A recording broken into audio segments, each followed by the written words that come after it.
আমার ভাতৃহত্যার প্রতিশোধ আমি নেবই, কিন্তু কেমন করে আমি তার প্রতিশোধ নেব?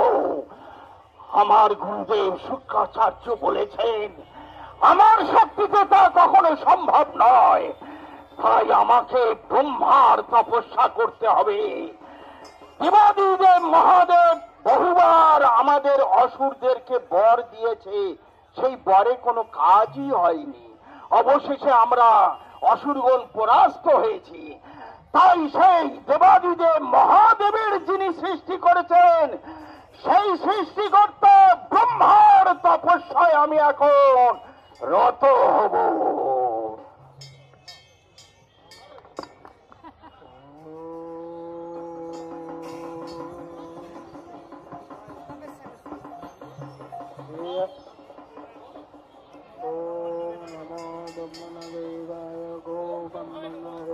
ओम ब्रह्माय नमः। ओम ब्रह्माय नमः। ओम ब्रह्माय नमः। ओम ब्रह्माय नमः। ओम विष्णुवे नमः। ओम ब्रह्माय नमः। ओम विष्णुवे नमः। ओम ब्रह्माय नमः। ओम ब्रह्माय नमः। হিরণ্যকশিপু, তোমার তপস্যায় আমি সন্তুষ্ট হয়েছি।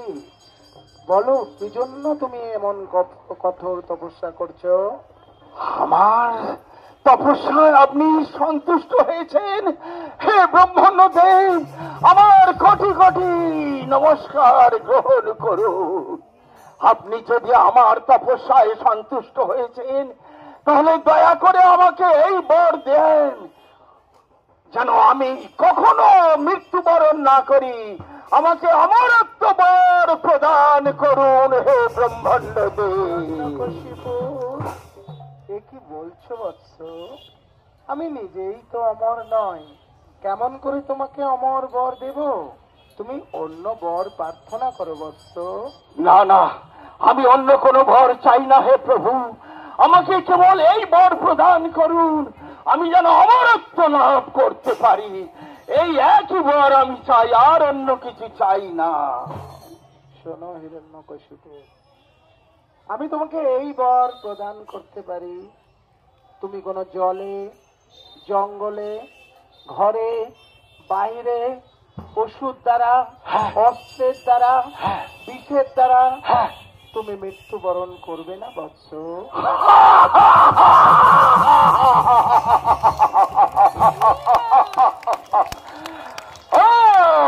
কি আনন্দ, কি আনন্দ! এখন আর আমাকে কেউ মারতে পারবে না। প্রভু কৃপা যদি করেছেন, তাহলে আমাকে আর একটু কৃপা করুন, যাতে কোনো পশু পাখি, কীট পতঙ্গ, দেব নারণ, গন্ধর্ব, এমনকি আপনার সৃষ্টির কোন জীব যেন আমাকে সংহার করতে না পারে। এই বর আমাকে প্রদান করুন প্রভু। আমার যেন দিনে মৃত্যু না হয়, রাতে মৃত্যু না হয় প্রভু। তাই হবে। আমার ঘরে যাতে মৃত্যু না হয়, ঘরের বাইরে যাতে মৃত্যু না হয়। রনে বনে জঙ্গলে কোথাও যেন কেউ আমাকে না মারতে পারে।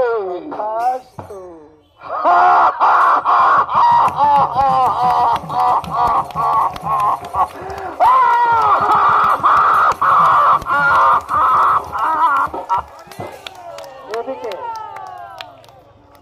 দেবতারা কয়েদুমাকে হরণ করে নিয়ে গিয়ে তার গর্ভে সন্তানকে হত্যা করার চেষ্টা করে, কিন্তু নারদ মুনির উপস্থিতিতে দেবতাদের কাছ থেকে কয়েদুকে নিয়ে নারদের আশ্রমে রাখে। তারপরে ভক্ত প্রহ্লাদের জন্ম হয়। হিরণ্যকশিপু তাকে অসুর শিক্ষা দেওয়ার জন্য ষণ্ড অমরকের পাঠশালায় ভর্তি করে দেয়। প্রহ্লাদ এখন পাঠশালায় শিক্ষারত।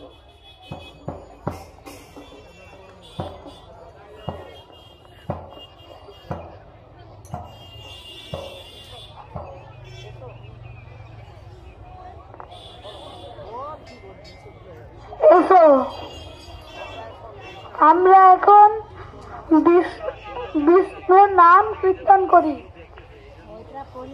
হরে কৃষ্ণ কৃষ্ণ কৃষ্ণ হরে হরে, হরে রাম রাম রাম হরে হরে, হরে কৃষ্ণ কৃষ্ণ কৃষ্ণ হরে হরে, হরে রাম রাম রাম হরে হরে, হরে কৃষ্ণ। কি হচ্ছে এটা? এটা কি স্কুল নাকি গানের জলসা? হ্যাঁ বলো, তোমরা কি পড়াশোনা করতে বলো? কয় কৃষ্ণ। আরে কি বলছে কি? ভালো, হিরণ্যকশিপুর ভগবান কি? না কৃষ্ণ। হিরণ্যকশিপুর ভগবান না বিষ্ণু ভগবান। কি অবস্থা দেখুন তো, এই হচ্ছে অবস্থা। এই স্কুল নাকি? বলো ক্ষয় খগেশ্বর।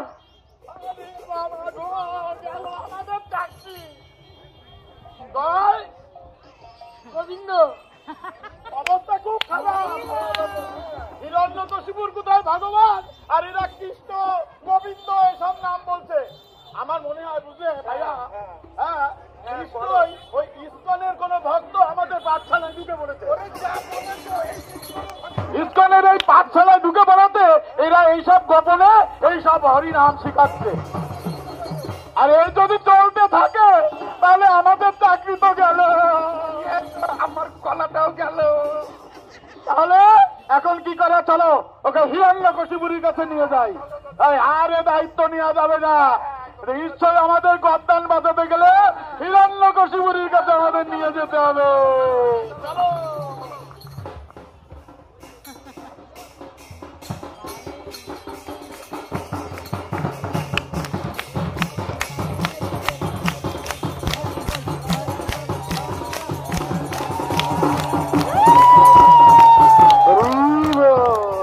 হিরণ্যকশিপুর আসছে। জয় হিরণ্যকশিপুর কি।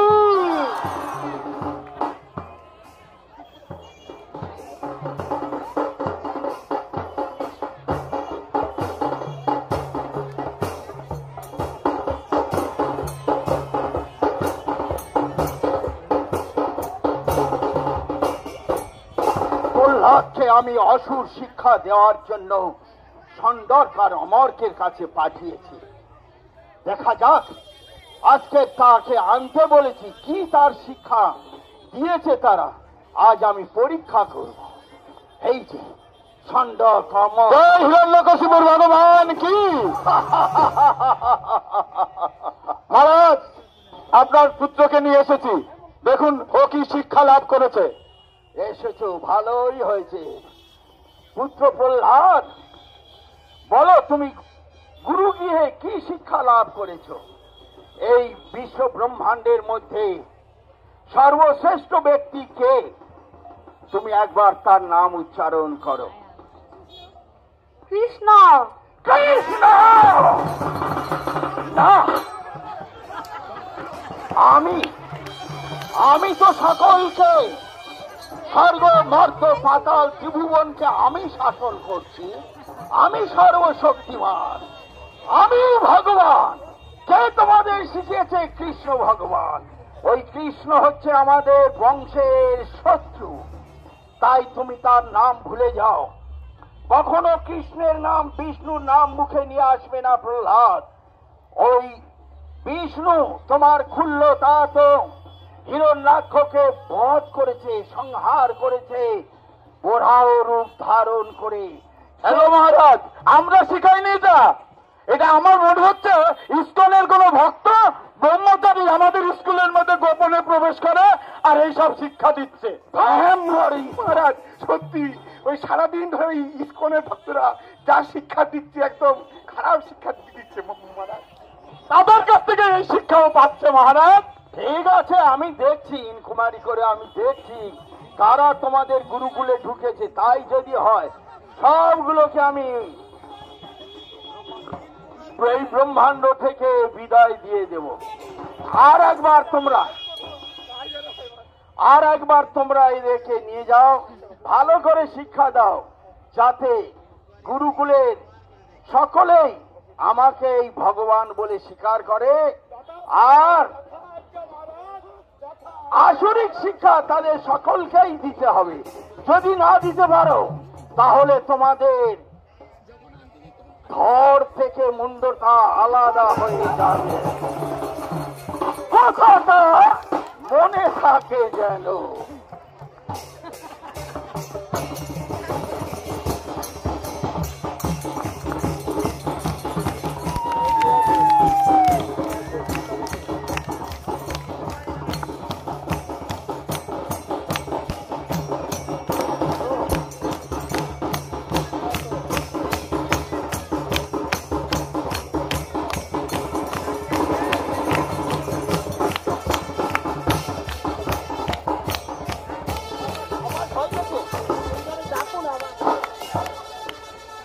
দীর্ঘ 6 মাস অতিবাহিত হয়ে গিয়েছে।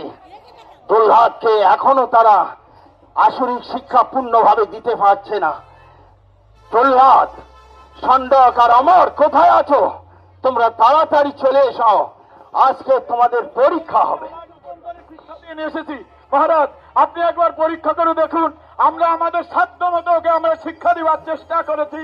মহারাজ, আপনি কৃপা করে ওর পরীক্ষা নিন। বলো প্রহ্লাদ, এই বিশ্ব ব্রহ্মাণ্ডে কে একমাত্র রক্ষাকর্তা, প্রাণদাতা, অন্নদাতা? কে সেই ব্যক্তি? তার নাম বল। বিষ্ণু। এই বিষ্ণু আমাদের বংশের শত্রু।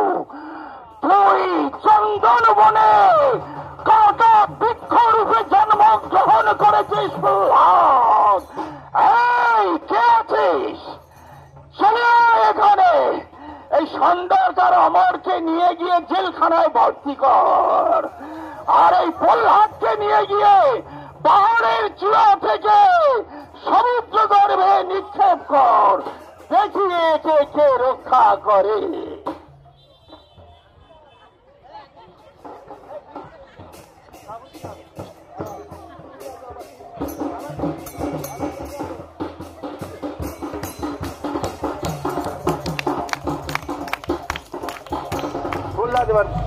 কি হলো? একে আবার ফিরে এসছে। মহারাজ, মহারাজ, এই প্রহ্লাদকে আমরা পাথর বেঁধে পাহাড়ের উপর থেকে সমুদ্রে ফেলে দিয়ে আনলাম মহারাজ। তাহলে এ তো মারাই যেত। কিন্তু মহারাজ, কি সেই রকম অদ্ভুত ব্যাপার মহারাজ, পাথর সহ জলের তলায় ঢুকে গেল। আর আমার দুঃখ হয়েছিল মহারাজ। আমি ভাবছি এমন ফুটফুটি ছেলেটি মহারাজ ডুবে শেষ হয়ে গেল। কিন্তু মহারাজ, পরে দেখলাম প্রহ্লাদ সেই পাথরটি সোনার মতো জলে ভেসে আছে, আর প্রহ্লাদ হরিনাম করছে। তাই আবার আপনার কাছে নিয়ে এসেছি মহারাজ। না না না, এ কিছুতেই হতে পারে না। যাও, একে হাতির পায়ের তলার ফেলে দাও, আগুনের মধ্যে ফেলে দাও, তস্ত তেলের কুণ্ডেতে ফেলে দাও। দেখা যাক একে কে রক্ষা করে। আমি কিছুতেই সহ্য করতে পারছি না। এক এক করে আমার সকল পরিকল্পনা সব নষ্ট হয়ে যাচ্ছে। বিষ্ণু!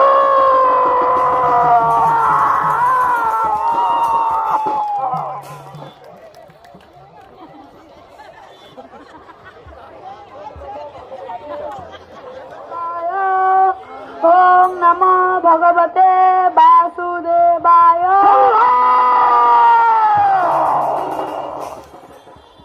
কে তোকে রক্ষা করছে? আগুনের মধ্যে তুই পড়লি না, সাপের বিষ খাওয়ানোর পরেও তুই মরলি না, তত্ত্ব তেলের কড়াইতেও তুই মরলি না, এমনকি হাতির পায়ের তোলাতেও তোর মৃত্যু হলো না। কে তোকে রক্ষা করছে প্রহ্লাদ? আমার প্রভু বিষ্ণু রক্ষা করছে। কোথায় থাকে তোর সেই বিষ্ণু? সর্বত্র। এখানে আছে তোর বিষ্ণু? আছে। আছে? এই বিলাসের মধ্যে আছে তোর বিষ্ণু? আছে। আছে।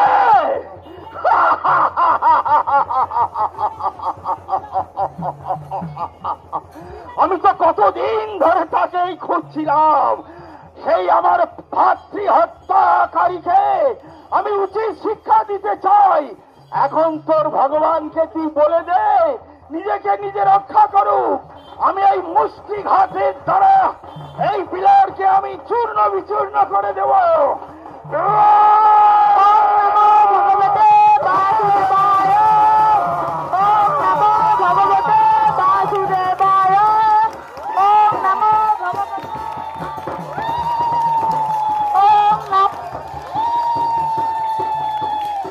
ভগবান ইষ্টদেব কি এইভাবে যুদ্ধ চলতে থাকে।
আমি ব্রহ্মার কাছ থেকে বরদান করেছি, আমাকে কেউ মারতে পারবে না।